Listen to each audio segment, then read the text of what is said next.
Good afternoon, you lovely people. Welcome back to Lily White Lane. I hope that you're all having a really good Wednesday and week wherever you are in the world and whatever you are planning to get up to today and over the rest of the week as a whole. If you're new here, make sure to abuse all the buttons. Give that subscribe button a rocky bow by a right hook.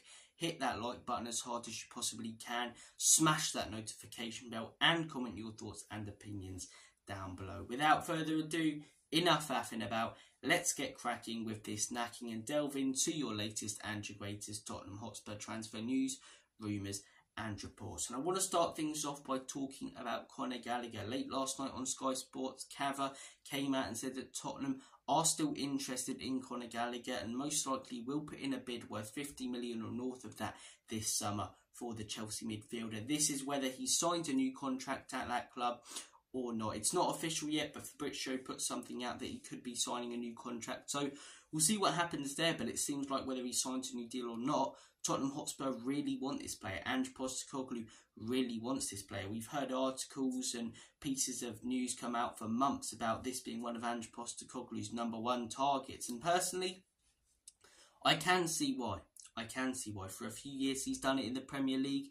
When he first proved himself at Palace, he was excellent. And in the season just gone, in quite a poor Chelsea team, he really did stand out like a sore thumb. He was fantastic in my opinion. He was mustard in the midfield.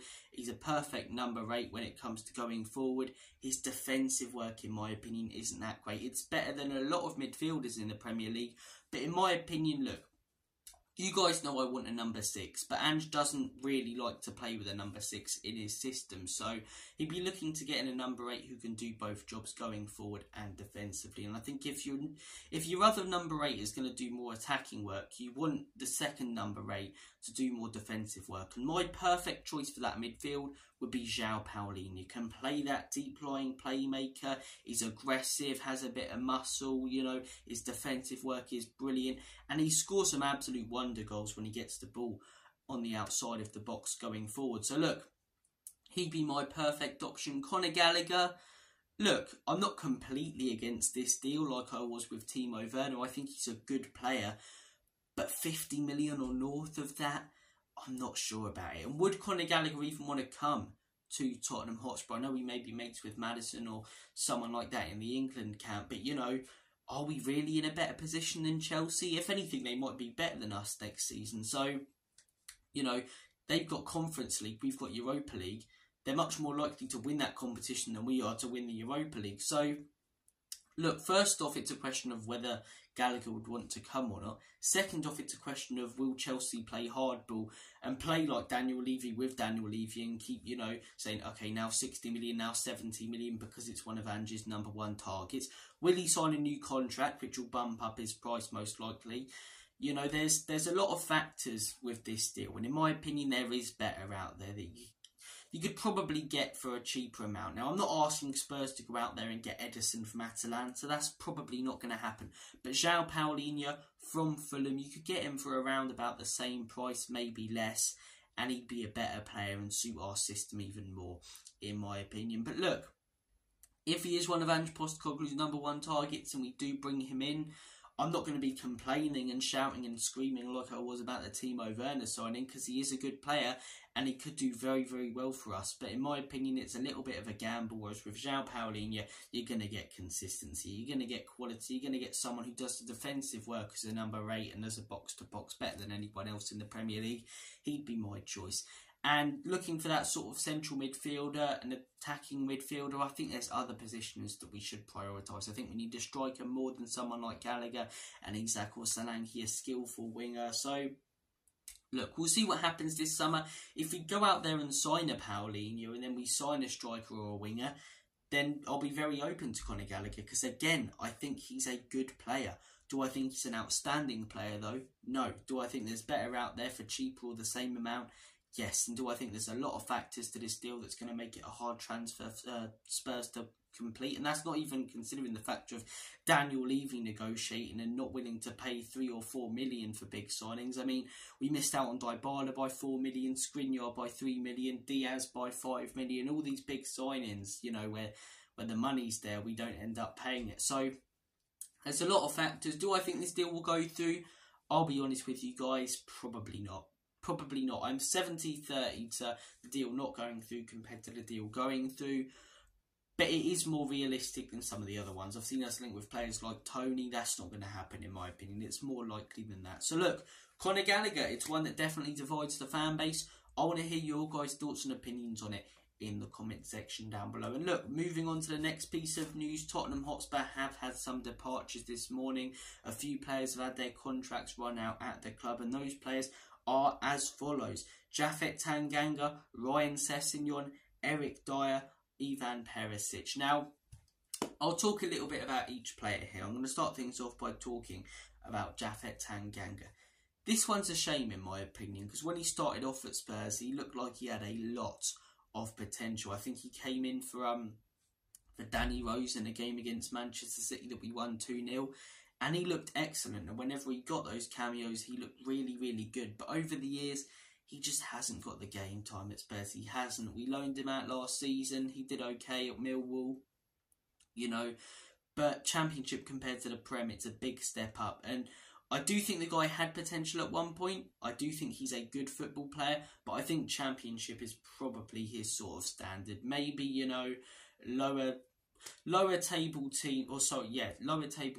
in Spain and Italy, you know, those sort of sides I think he could do fairly well at Spurs.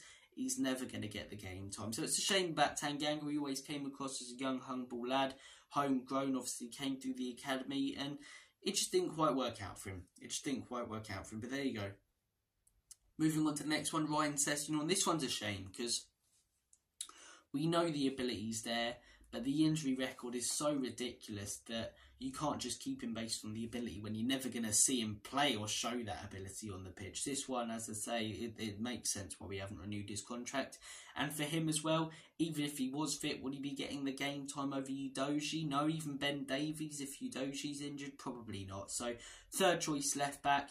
With the way we're going and the project Ange's trying to build, he doesn't really suit the system. So, Sessegnon, it's a shame with injuries, but that one makes sense. Eric Dyer, been a good servant to the club. He has been. He's been a good servant, but I don't want to see everyone going, oh, Dyer, you know, he gave it his all for the badge, because the amount of times that he hasn't, and he's been lazy with tackles or blocks that have cost us goals or games.